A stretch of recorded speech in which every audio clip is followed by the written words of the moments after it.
Hi Sherry and Jerry, if you're around too. I understand, Sherry, that you recently acquired a pair of binoculars. Something like this, the Fujinon SMT or FMTR-SX 7x50 binoculars. So I've got a set of these that I've had since the late 80s. They haven't changed since then. There's, they're, if it ain't broke, don't fix it. So a little bit about these. So these are 7x50. You'll see that written right here. That means 7 power, 7x. So that's 7 times magnification. And the 50 is the refers to the objective lens diameter. It's 50 millimeter. Your garden variety binoculars, like you'll find at department stores and stuff like that, you'll generally see 7x35 and 10x50. What these do is they have a relatively large objective along with a relatively small eyepiece. And what that does, it gives you a much wider field of view. It has the advantage that you can see wider space, and that's indicated here, 7 degrees and 30 minutes. But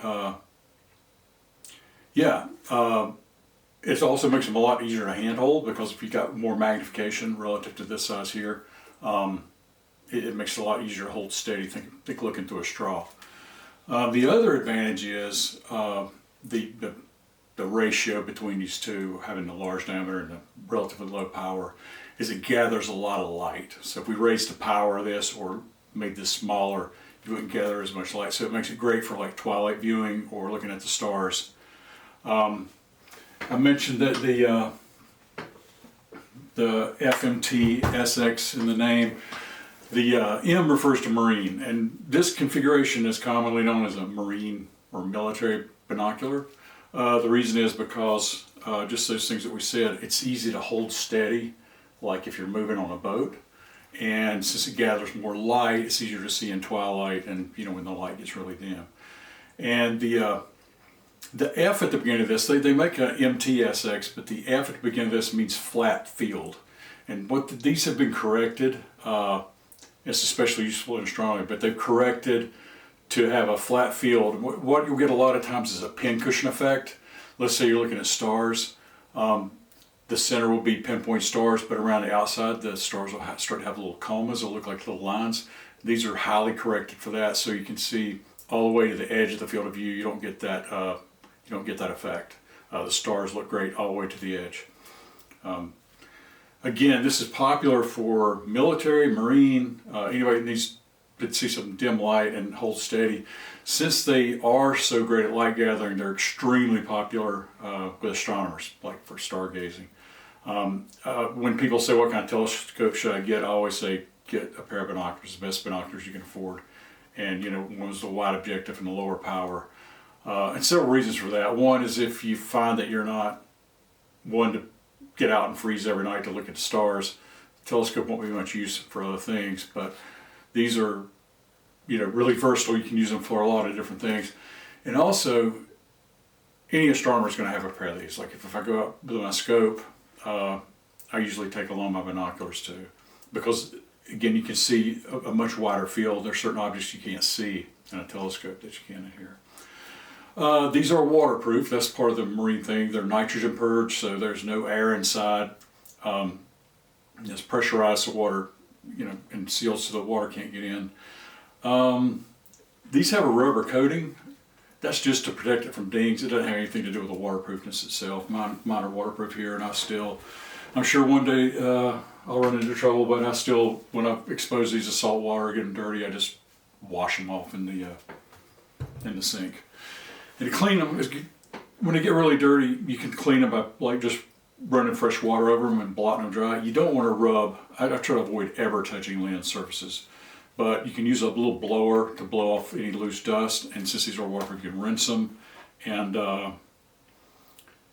sometimes I'll add a little bit of distilled water and then just pat it dry with like a lens cleaning cloth to keep the dots from getting on it, the water dots. These coatings are also really good. They have a really nice coating that's applied to this that allows it to transmit a lot more light. So if you look at a piece of glass, you're going to see a reflection typically, and that means that some of that light is bouncing back. But you look at these and you see very, very little in the way of reflection, and that means that light's going through instead of bouncing back. That's another thing that makes them optimal for looking in low light conditions and looking at the stars. They are a little bit hefty and hard to hold. The first thing you'll notice when you pick them up is there's no focusing wheel. So if you've used binoculars before, you're probably used to a little ring gear to focus. And these have individual focus eyepiece. And that's for a couple of reasons. One, when you have that bridge across there that moves both back and forth, it can make it unstable. You have some cheap binoculars you can see, you can wobble this back and forth like that. This allows for a much more rugged design. So to focus these, you'll just look at a distant object and focus each eyepiece individually. I'll typically close my eye, one eye, focus, close the other eye, focus the other eyepiece. And once that's set, it's pretty much good for any distance that you're likely to look at. I've had a few occasions where I was looking at something relatively close, like I was standing on a second two-story deck and was looking at something on the ground where I had to focus them closer, but otherwise from about 50, 80, 100 yards to infinity, they should be in focus once you set it to your eyes. Again, we mentioned that they're heavy. So most folks will hold binoculars like this, but when you've got some larger binoculars, it helps most people a lot to hold them more by the barrel whenever you're looking. So another option you have, since again they're a little heavy, is this little bit right here screws off, and I'll show you on mine. I've actually replaced that with a rubber knob. And you can buy inexpensively if you have a tripod, like a photo tripod, you can get an adapter that, here we go. This was kind of crude and homemade, but it basically puts it on the front like that. And you have this little L then that can then screw into a tripod. It has a standard 1/4-20 screw thread, just like you'll find on nearly every tripod. What else? Can't think of much else. We covered everything: the size, the waterproofness, how to hold them, and again, mount them on a tripod. I would just say take them out and enjoy them. I understand you got some dark skies out there. There's actually a book called Touring the Universe Through Binoculars. There may be several, but it's most people are really amazed at what they can see from a dark place with just a pair of 7x50 binoculars. But anyway, hope you enjoy them. Bye.